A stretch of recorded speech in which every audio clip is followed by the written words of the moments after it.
Okay, welcome back everyone to Undergraduate Seminar. It's awesome to have you back. I'm amazed by this turnout of 20 people. This is wonderful. Zack, a good friend of mine, is going to tell us about an introduction to combinatorial games, a subject near and dear to my heart. Take it away, Zack. Thank you very much. Thank you. And yeah, I also find this like near and dear to my heart, I would say. This is not in my research area. I do work in number theory and in sort of math education. This is something that I found has been really useful in math education.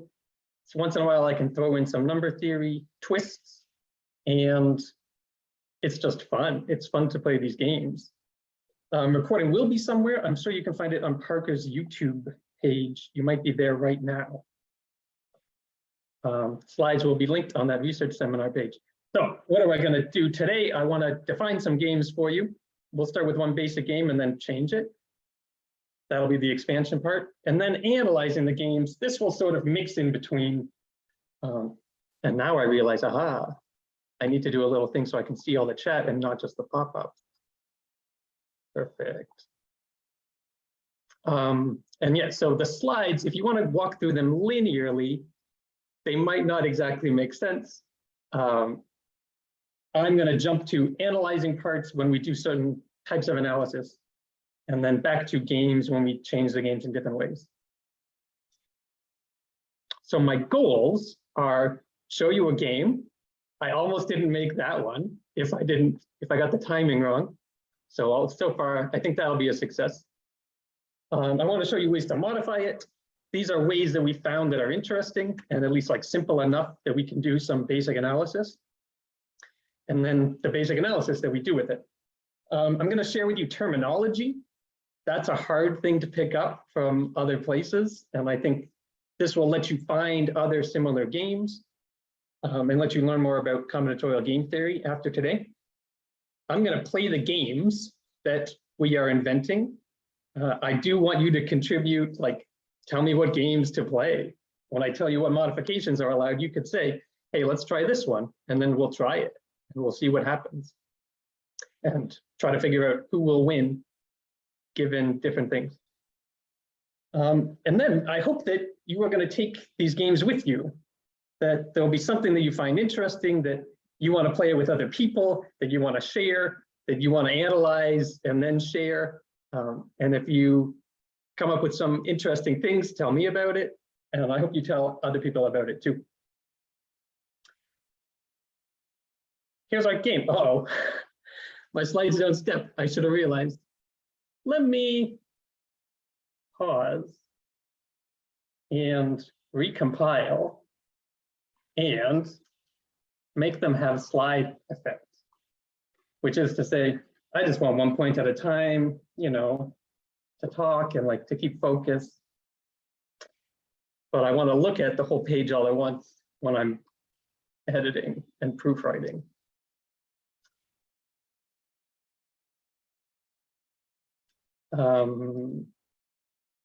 My tech guy is mad at me. That's okay. We know how to fix it. We need to close a PDF and reopen a PDF.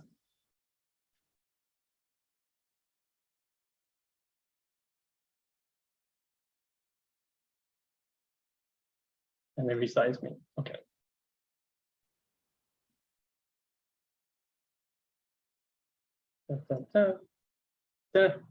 My lack of professionalism.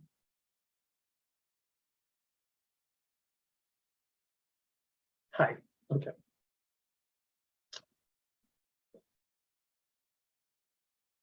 I should have noticed when I wasn't doing these one at a time. All right, here's our game. Two people are going to take things one or two at a time, any kind of objects. They're going to leave the rest, and we're going to start with 10. The game ends if there's no moves left. Last player to play wins. So I'm going to let you play against me. Let me switch over to here. Here's 10 things. I got some fresh borlotti beans, way too many. So I've been drying them. Look at these, aren't these lovely? Oh, cranberry coloring. Okay, we got 10 things. You can take one or two at a time, and you want to make the last move.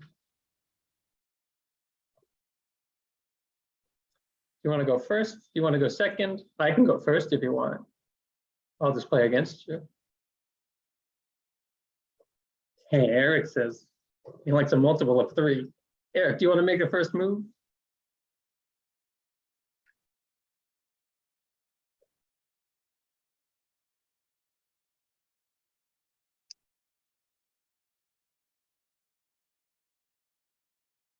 Okay, I can go first if you like.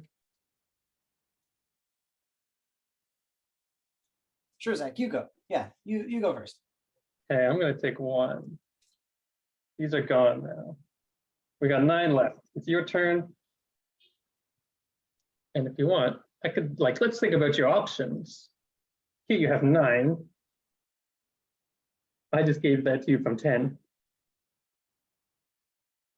And you can either go to, well, you can take 2 and you can go to 7. Or you can take 1 and you can go to 8.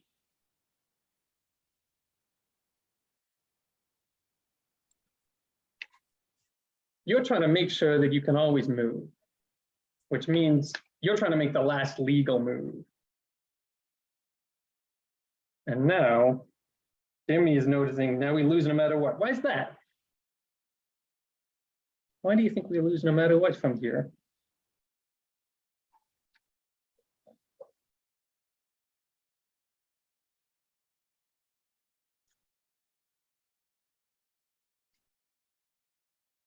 So on your turn, you get to go to one of these 2 different things, right? Either 8 or 7. You're saying if you go to 8, if we take 1, then I'm going to take 2. Okay, so from 8, let's see, I'm like this, I go down to 2, I have 6 left. And I can also make that move from 7. Right, so from 8 or from 7, I can always go down to 6.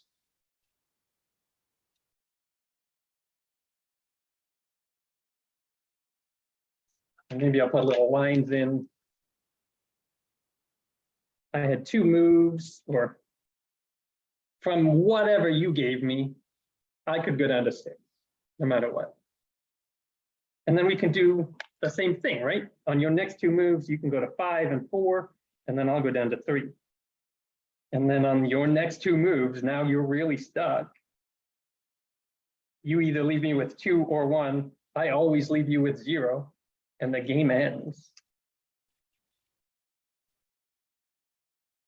So we want to start this game from whatever value we started with by subtracting to the next multiple of 3. So that all of these ones that I'm putting in little squares are the non-multiples of 3. And those are like our winning position.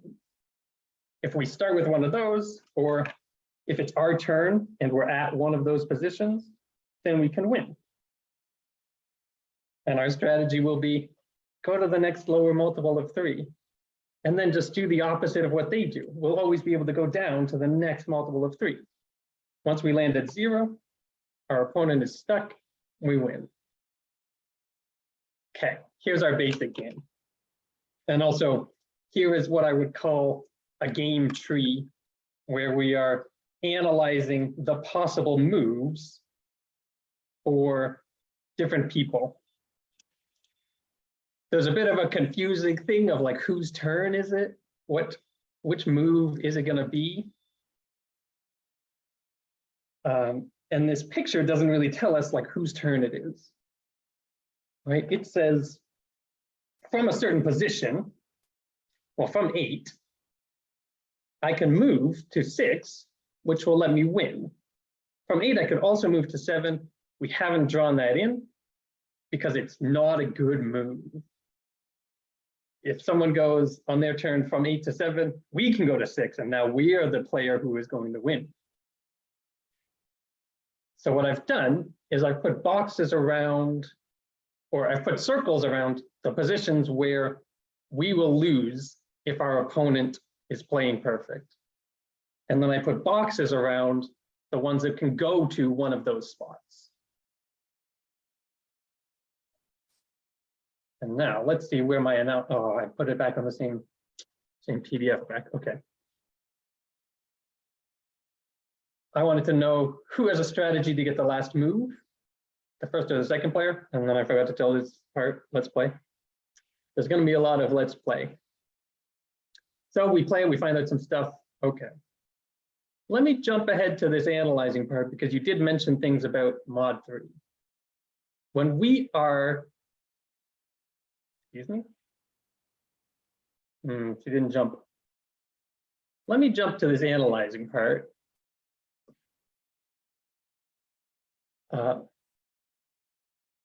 The first thing I did was make a tree. And what is this tree? It has vertices that are the positions of the game. That is, what size of pile do we have? And the edges are moves that we can make. I didn't draw in every edge, but I drew in the ones that are like good moves. Or from a place that has no good moves, I drew all of them. Our game ends. So our tree or our graph does not have any cycles in it. There's no way that we can go back to a previous position that we were in. There's no way that we can have some like infinite chain of moves. The game has to end. So that means the graph is really a tree. It doesn't have any cycles. If we want to, we could find all the position values by climbing the tree. That is, if I start down here at 0, I say from 0, we lose. Therefore, from 1 or 2, we win, because the moves that we can make are to take away 1 or 2. That means from 3, we always lose. It moves to only places where we would win. And then we can build up our entire tree as far as we feel like going. In this example, we're going to want to stop pretty soon because we can see what the pattern is. But in general, I don't know. We don't necessarily know what the pattern is. Sometimes we make this tree and it goes really big and we can't tell what's happening. Let's look at some of those. So I want to tell you more about the tree. The hard part is figuring out what the tree looks like. How high up in this tree do we need to climb before we can tell what the structure is of the tree? This is where combinatorial game theory goes from some things are super easy to decide to there are things that we have no idea about. If you want to generalize in this direction of like take a game tree and then play games with it, there are a lot of different combinatorial games on graphs. That is, you can think about a game as being you are a little token, or like you control a character. There's this bean, and on your turn, you can make a move. I guess it's directed, maybe the bean always falls downwards. The next player makes a move to one or the other. You make a move. You win when you're stuck. You can try this with different graphs. Pick some terminal thing, put arrows on all of the edges so that they're directed, and then you're allowed to move along an arrow. You can play with multiple counters and trying to do different things like blocking different beans from moving.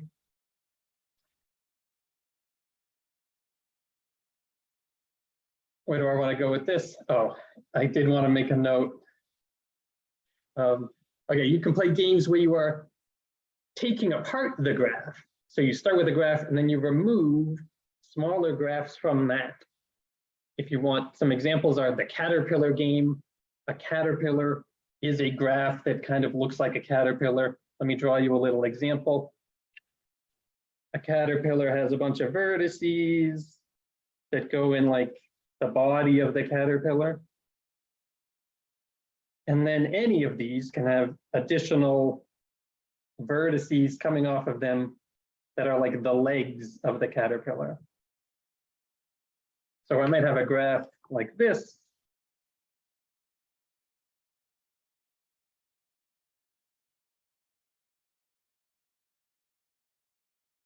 And I would call this a caterpillar. And then we could play a game, like on your turn, you remove any, I guess the shortest game, the smallest game is going to be, you remove one edge. And this game is going to be kind of boring. If we count the number of edges, we figure out who wins. But how about a game if where you remove two adjacent edges? So your two edges might be like two legs at the same point of a caterpillar. They might be two parts along the body. They might be a part that is a body and a leg. You have a lot of more options, and your game breaks into smaller graphs that are each caterpillars. Okay, a little aside about graphs. We're not going to be talking very much more about any kind of graphs, but if you're interested in games played on graphs or on trees, there's a whole world of these. They're called combinatorial games on graphs. A very popular one, maybe not a very popular one. One of them is called Cops and Robbers, and I don't like this name. I think that we should not be helping police with predictive policing, and we should not be making up our sort of phrasing for our game as though we require predictive policing.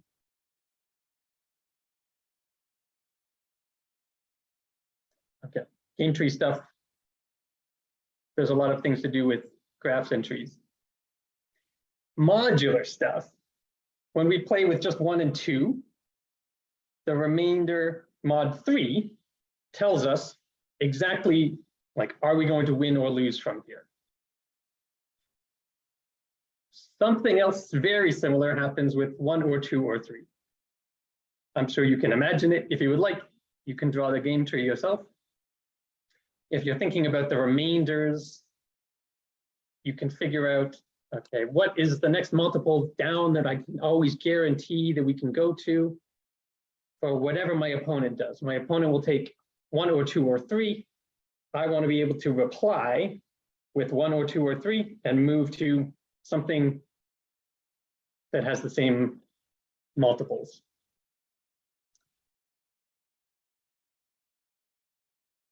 I don't want this yet. Okay, what if we change this game? Let's play a new game. There's parts of this game that I want to keep. I definitely want to keep 2 players. I want to keep that both players have the same moves that they can do. So this makes it an impartial game, which is a very simple version of a game. But it makes it way easier for us to write down what the game is. Right? If both players have the same moves, I can just say, these are the moves. Other games allow players to have different moves, and then notation, it gets a little messier. I also want the game to eventually end. I don't want any like infinite length games. Okay, the parts that we're going to change. We'll change the allowed moves. We'll change the starting amount. And we'll change a secret third thing.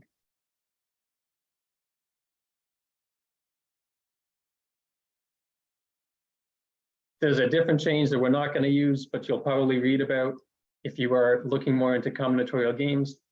That is called the misère condition. If the last player to move loses, that's a different version of the game. You need to use different strategies, or like different strategies work. And we call that misère. We're not using it. They are very fun. I recommend, if you want to really get in, like if you want to find out what's interesting about them and how are they different from standard games, I would go to miseregames.org, and maybe I'll just copy paste this for you in the chat. It's already there. You're good. Okay, perfect. Thank you. There's a lot of stuff, some things involving commutative monoids. If you like algebraic structures, I recommend. Okay, let's change the pile. In playing the game, the pile changes on its own, right? Every time we make a move, we're changing the size of the pile and essentially swapping who is the first player, who's the second player. So I'm going to give you this notation that is describing the two different types of scenarios we can be in. If the next player to play has a winning strategy, we call that an N position. And if the previous player has a winning strategy, we call that a P position. In our game tree, I gave those specific shape colors, right? So these are each N positions.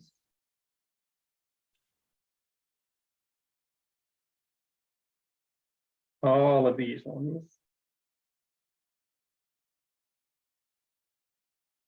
And then these ones in pink that are circled, these are P positions.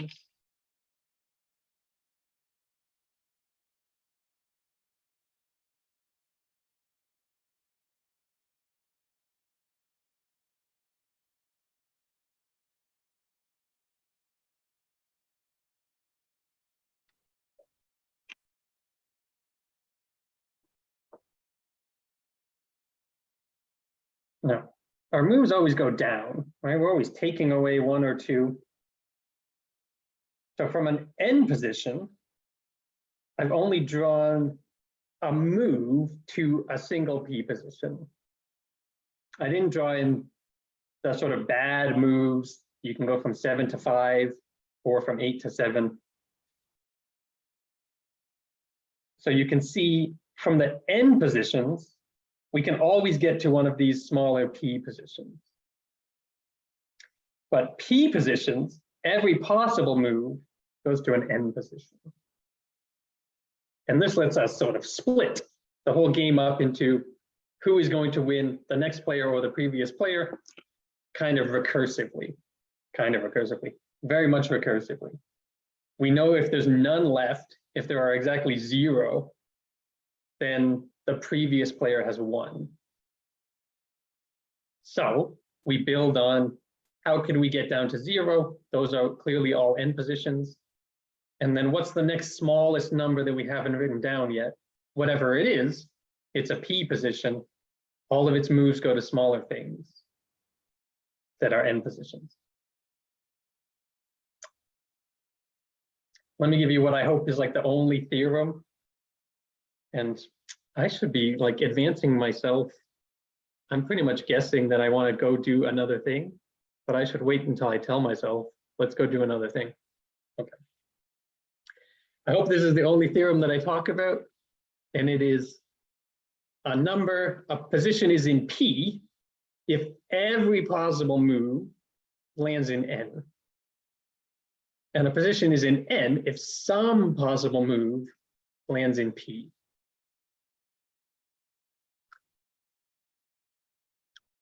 So what I want you to see from this is this sort of like duality between the for all, the every possible thing. If you are in a P position, all of your options are bad. If you're in an N position, one of your options is good, at least one, possibly more, possibly all of them, we don't know, but there is some possible move that lands in a P position.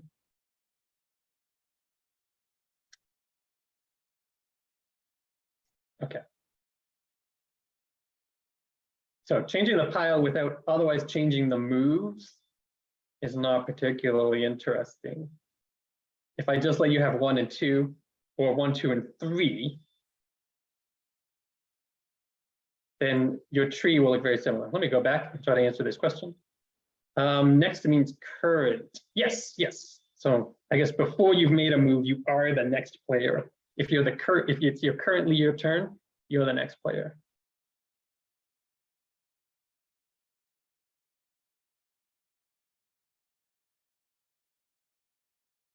Okay, so we can draw these trees or figure out all the possible positions. If you want to make a guess about what the winning positions are for the game with 1 or 2 or 3 at a time, your guess is probably correct. I bet you're right. So let's play a weirder one. What will happen in a game where you can take 1 or 3 or 4 at a time, but not 2? You can't take 2.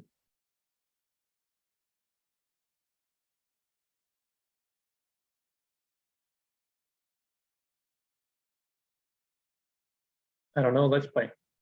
In fact, I do know.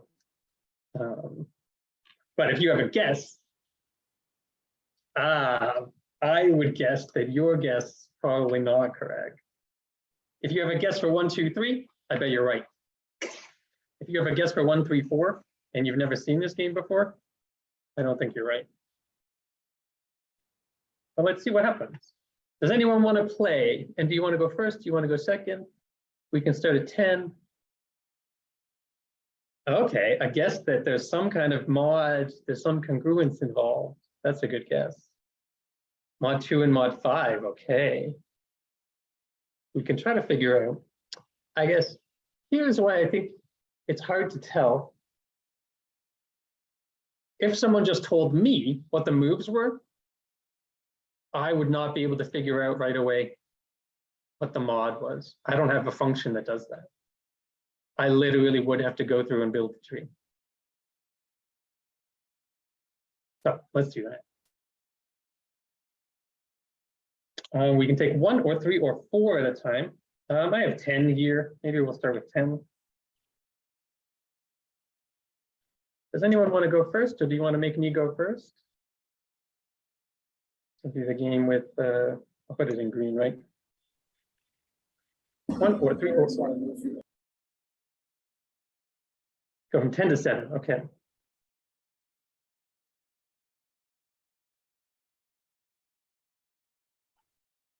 So here I am at 7.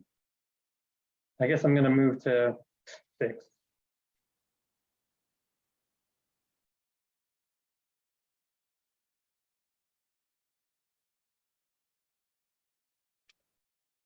So if I've got a 6,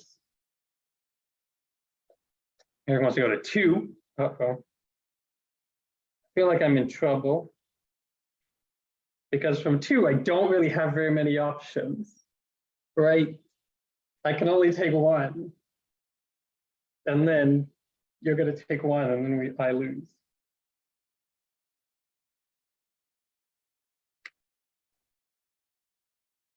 So I know that 2, I'm definitely going to lose from no matter what, right? My only possible move is to 1.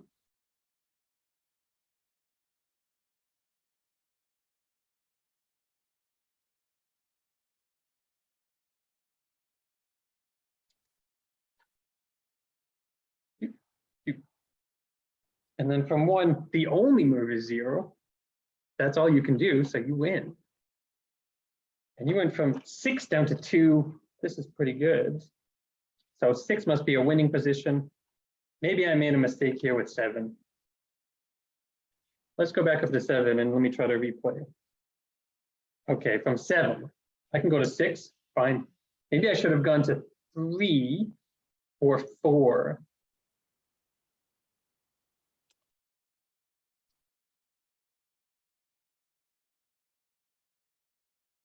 I guess I'm about to find out. I lost when it said 7.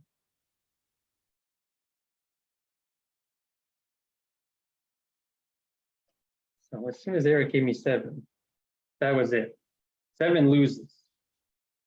Right, 3 and 4 both win. We can just take the whole pile. And the only thing that 7 can do is go to 6 or 4 or 3.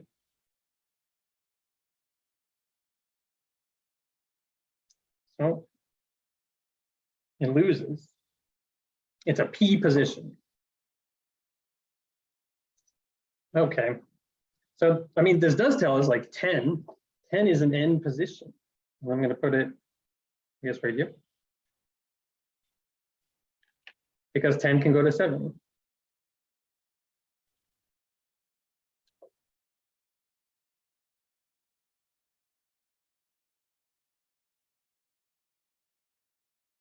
So what are the P positions? Well, 2 and 7. So maybe it's like 2 plus 5 plus another 5 is 12. So maybe if we started with 12. Okay.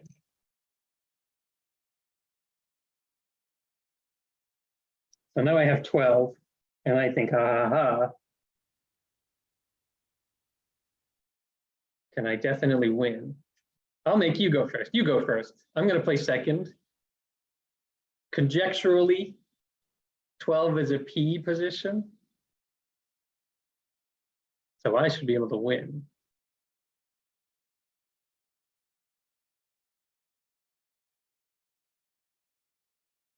All right, where do you want to go from 12?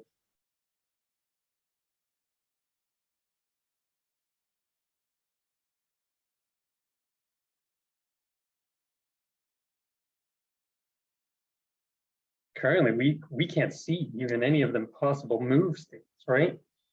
8's not on here, 9's not on here, 11's not on here.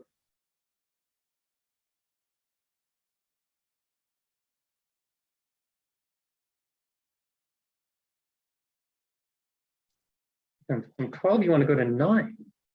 What happens from 9? Okay, 9 to 12, okay. So 9 to 12.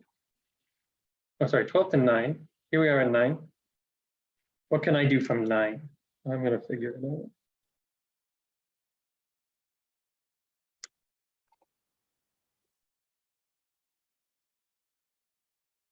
I can't take 2. I can take 1 and I can go to 8.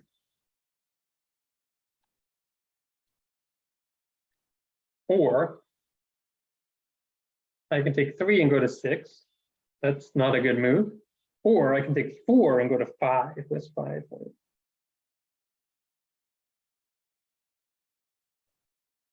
Okay, so here's my possible moves. Oops, I shouldn't have drawn that.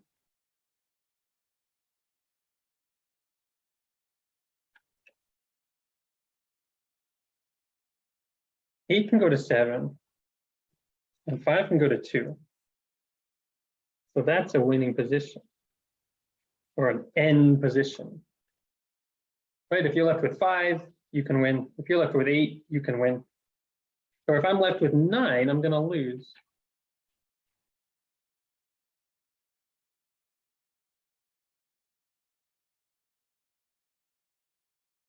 All my moves, I can go to 8 or 5 or 6. They all go to end positions. Okay, so 12.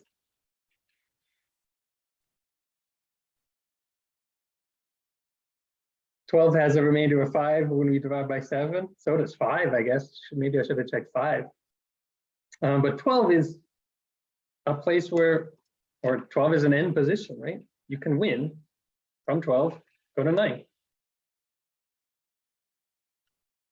I should probably also put in, here's 11. I can win from 11 by going down to 7. Oh boy, okay.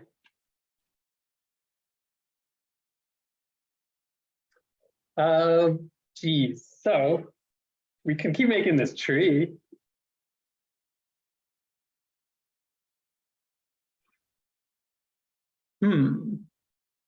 What about 13, I guess? I don't know.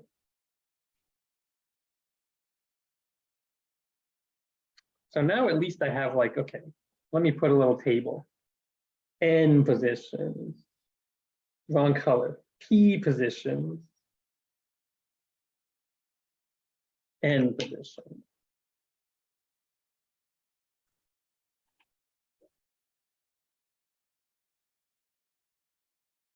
Zero, always a P position for sure. 2, 7, 9, P positions.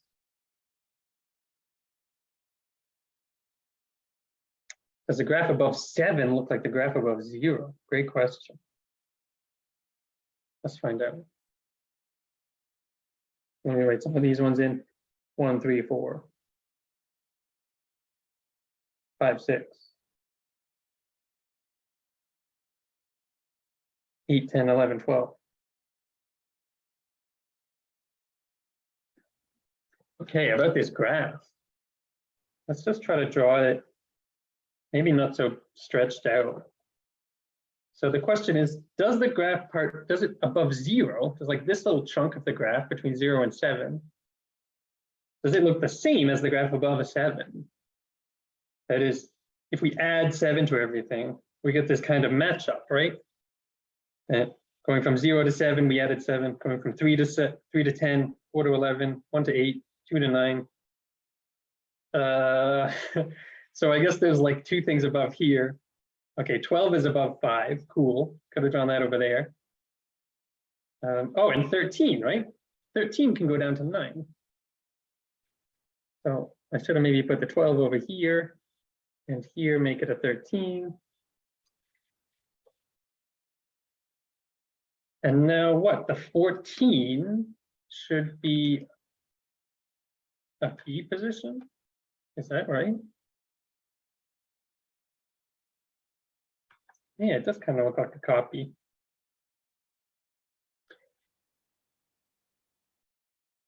It looks like it is alternating, +2, +5, +2, +5, right? So conjecturally, the next one here, 13 is good. And if we want to demonstrate that any of these things are n positions, if we want to sort of, what's our evidence? Like, what's our proof that these really are n positions? We should give some p position that they can move to, right? So each one of these, 0, 1, and 3 can move to 0, 5 can move to 2, 6 can move to 2, 8 can move to 7. Now, so these are all in my list of p numbers. So 10 can go to 9, 11 does something funny, it goes back to 7. 12 goes to 9, 13 goes to 9. My 10 didn't even go to 9, it went to 7. Haha. Sometimes you have more than one option. And yes, okay, here's a great trick of doing work with integers is look things up in the OEIS, the Online Encyclopedia of Integer Sequences. Whenever you see some integers in a list, go, I wonder if somebody else has already seen that list. The last time I checked for an OEIS and there wasn't one was today. Our p positions, we can write down like everywhere possible that we can go and show that they're all n positions, right? So for the next one, for 14, we can ask, where can we move to from 14? And the answer will be, well, you can subtract 1 or 3 or 4, right? So we can go to 13 or 11 or 10. All three of those are in this n list. So this is the right place for 14. And then it continues, and it continues in this like mod way. Okay, so let's play what happened. Something really nice. If we have a finite set of moves, we always get a repeating pattern.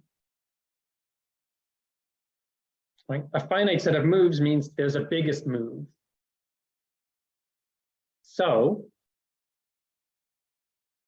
your position value, whether it's an n or a p position, only depends on the moves that are at most that many below it. Then we really only have two options for each spot, right? It's either n or p. So if we fill out like all possible ways of filling that list of the largest amount away with n's and p's, there's only finitely many ways to do it. So eventually they have to repeat. And once a block of that size repeats, they all do the same thing because they only depend on the previous max number of the size that you can move. Okay, so they're all going to repeat if it's finite, but we don't have to use finite sets. We can play this game subtracting prime numbers or square numbers. That's a game called Subtract a Square.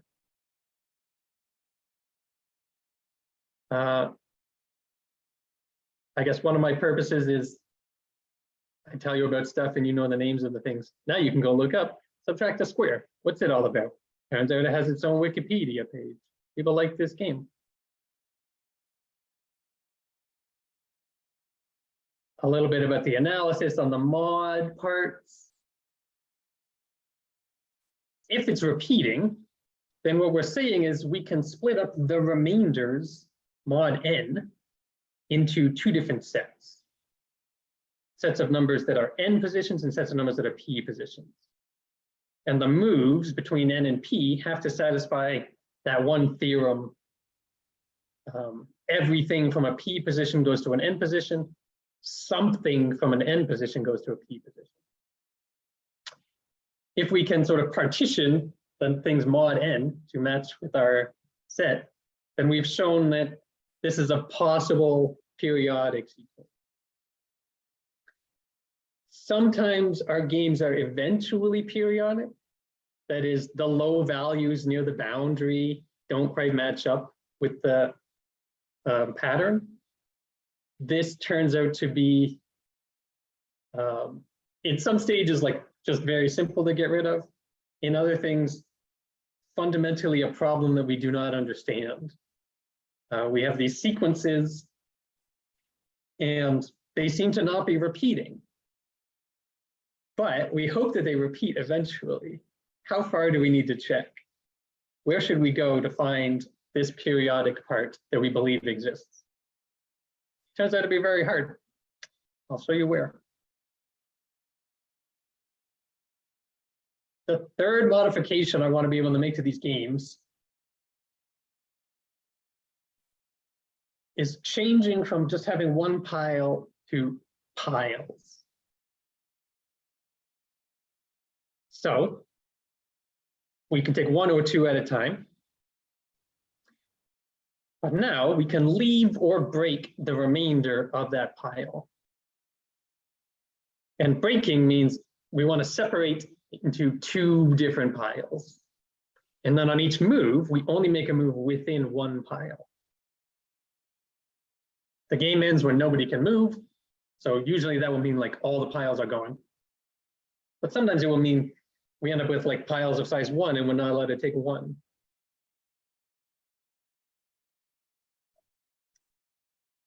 I need to clarify that we only break a pile that we take from. And these games are, in general, called taking and breaking games. So let's go back. Let's play this first one again. There's 10.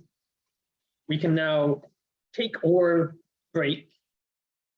You can take 1 or 2 at a time. And you're allowed to break up the rest of the pile into 2 piles if you want to. You don't have to, you're allowed. Here we go, let's start with 10. What do you want to do? In the original version, you went, I'll take 1 and we'll go down to 9. What do you want to do here? Do you want to go first? Do you want to go second? Maybe I'll go first and I'll say, the piles do not have to be equal size. We can break into any parts that we like.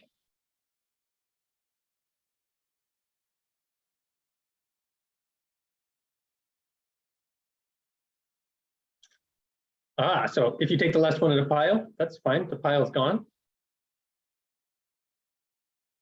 You are, the game probably continues. If there's another pile, you keep playing. Right? Like, let's say I go first. I take 1 and I split the remainder into 7 and 1. 7? 8 and 1. I can add up to 10. Then on your turn, you're allowed to play in this pile and just take 1. Or you can go to this pile and take 1 or 2 and then maybe split it. So maybe you go here and you divide this into 2 equal piles. And now you can see, I guess, the game expands a lot. Instead of just having to keep track of position value for each integer, we now have sets that add up to some integer. Like if I want to know what should I do from here, 1 and 1 and 3. Well, I don't know, but for sure it's different than what I would do with 7, is it? I don't know.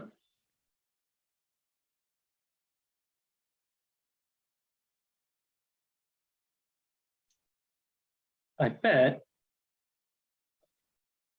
that I could win from here or from here, but I would lose from here.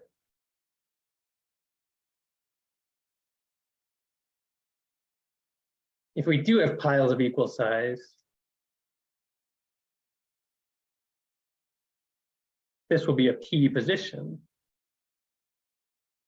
That is, whatever somebody does, you can just do the opposite. You can do the same thing in the other pile. And like just completely copy, pretend that you have parallel games. Whatever they are doing, you do the same thing. And then you will always be able to copy whatever their move was, because your result in your game is the same as their result. This is a type of combinatorial game argument where we try to figure out a symmetry between the two players or the game board itself, that if we make two things the same size, then we can just copy whatever the other person does. So each one of these games, if we can break into two piles, and we're allowed to subtract 1 or 2, we should always be able to make two piles of the same size on our first move. And then we can win from there.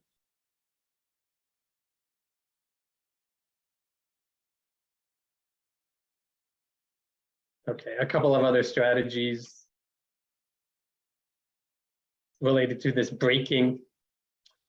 I guess just because I want to tell you about an encoding that we can use. If you are looking at other taking and breaking games, I highly recommend play this game. You're only allowed to take 2, and you're allowed to break the rest into piles. If we start with an even number, you can subtract 2, you can split into 2 equal piles, so you can win. It's an end position. If we start with an odd number, sometimes it's an end position and sometimes it's not. If we start with 3, of course, you just take 2. Your opponent cannot move. A pile of size 1 is a P position. We can't take 2 from it. The game's over. So 1 is a P position, but 3 is an end position. And then 5 is a P position. And then 7 is an end position. And then 9 is a P position. And then 11 is an end position, and then 13 is an end position. Something weird happens. A pattern breaks down. Why is that happening? There are some problems of dividing up. If we split up a pile into 2 things and we know they're both P positions, cool. If 1 is a P position and 1 is an end position, cool. If they're both end positions, we don't know what happens anymore. We're lost. We lost too much information when we're only considering previous player and next player. So what we do is make a new value. And we say, instead of just saying it's either P or N, we say it can be any non-negative integer. If it was a P position, we'll give them 0. If it was not, we'll pick the smallest non-negative integer that is not a value of a position that it can move to. And this is, in a sense, telling us not just where we can move to immediately, but all of the places that those places can move to. And then we're trying to assign numbers in a way that respects these rules about every P position, all moves go to an N position. And for every N position, there exists a move that goes to a P position. Okay, if you go and look at the slides later, you will see a whole bunch of other modifications that we might do that I did not plan to play any of today. You can make the moveset change during the game. This is fun. Things like, it depends on what the previous player's move was, or it depends on the current position in the game. There's a little number theory version where you're allowed to take away any proper divisor of the number that you're at. You can make it so that people aren't allowed to make the same move twice in a row. And this means your game tree idea doesn't work anymore. Because now our possible moves depend on the previous part of the game and not just what position we're at. This is like Markov processes. Octal games, this is a fun one to know the name of and then try to learn about. Here we let you break into one pile, or you can leave one pile or 0 piles, or break into 2, or any combination of those things. Okay, I should wrap. Let's stop. Thank you for coming, everybody. I'm excited about how many people get to learn and get to play some games. These are usually called subtraction games and taking and breaking games. And they're really easy to play anywhere with anybody. I highly, highly recommend that you teach your younger relatives. 1, it's fun. You get to do a little activity with them that they enjoy. 2, you help them learn about logical implications and think about what will someone else do in some situation. 3, you teach them a thing and then they can beat their parents at it. It's great. The parents get so frustrated. It seems so simple, but the strategies can get very complicated. And it's embarrassing to lose to an 8-year-old at like a math game. But also very fun for that 8-year-old. So teach those games. If you find out about some new games that you think are fun, email me. I love to hear about games. I think you should read or look at this journal, Integers, the electronic journal of combinatorial number theory. Last year, they had a special edition all about combinatorial games. And they regularly have a section that's just dedicated to games. A couple of nice books. One is sort of Intro, Winning Ways for Your Mathematical Plays. It's very nice and colorful and introduces a lot of games and some how to analyze these games. Then a more researchy focused series, Games of No Chance, have been coming out every 4 or 5 years. They are survey articles and new research results. Okay, thanks everybody for coming.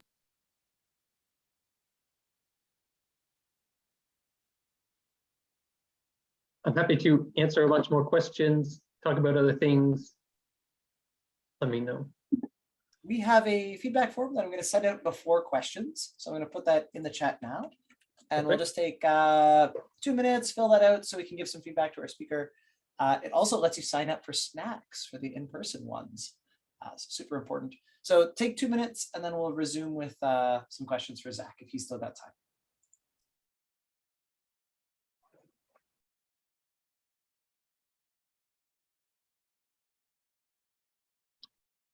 Oh, do you want this recording still on? I do not. Thank you for checking.